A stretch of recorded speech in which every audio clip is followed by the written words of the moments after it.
Thanks, Josh. Every word of that caught my attention, so you're probably going to have to interrupt me here. Uh, well, let me not bury the lead and say that the most important thing we can do as historians. This is coming from a historian, someone who, in spite of the fact, in case someone's listening, not watching, I am decidedly white. I'm a white guy, but I have a PhD in early African American history because I think it's a beautiful story of struggle and frankly, Christianity, giving people, among other things, the power to persevere through the most egregious treatment that any of us could imagine. And worse still, if something could potentially be worse than not owning oneself, was the nearly century after the ending of slavery that it took for the United States to use the beautiful words of Martin Luther King, deliver on the promissory note. And so from this historian, well before critical race theory was known, well before its preceding elements were working themselves into the classroom, I and most historians were confronting that. And I think we were doing it really well. But the second thing is that definition of critical race theory in the very beginning of the definition makes it sound innocuous, and it's not.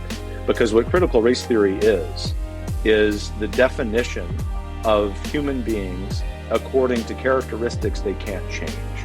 And meaning that whatever those characteristics are, in the case of critical race theory, the color of one's skin, that one, regardless of their own individual will, as a Catholic, that bothers me, that we're relegating someone's free will to be controlled by someone else, or because of pursuits that they have, a desire to not engage in groupthink, either as white people or black people or people who are Asian Americans, that they're going to be confined to a particular group, either oppressors or the oppressed.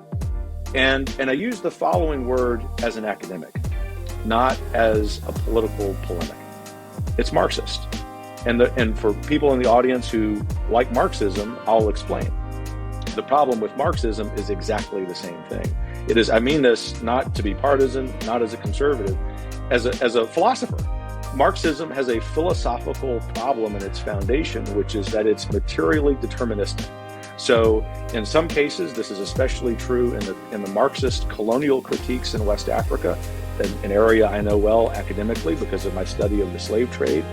Marxists had a lot of cachet because they said people in West Africa, for example, are relegated to being the oppressed, to being the colonized because of their lack of particular natural resources. Well, go talk to Nigeria today.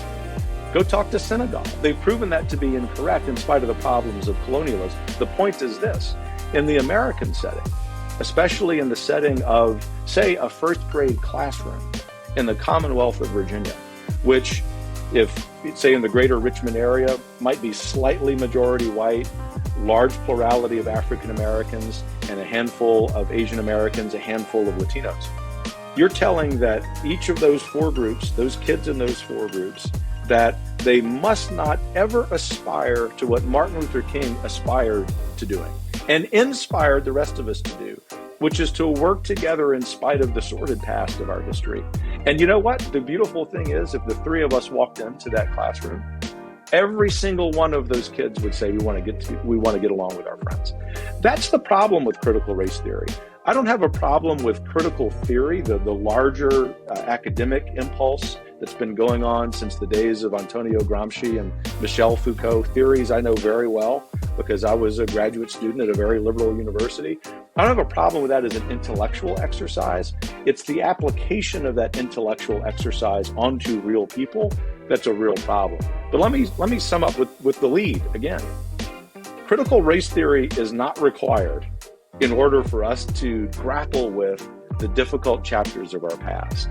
And some of the rhetoric on the right that has demonized critical race theory is right, and it's correct in its impulse, but it's been insufficient in the rhetoric, which is to say, a lot of center-left Americans hear those critiques and they say, oh, these are people who just want to whitewash history.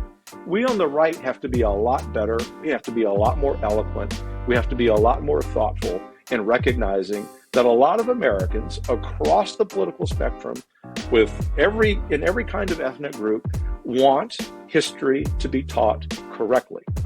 I'm just letting you know, hopefully with a little bit of credibility from this answer about being fair, that critical race theory actually gets in the way of that rather than being the vehicle of doing it.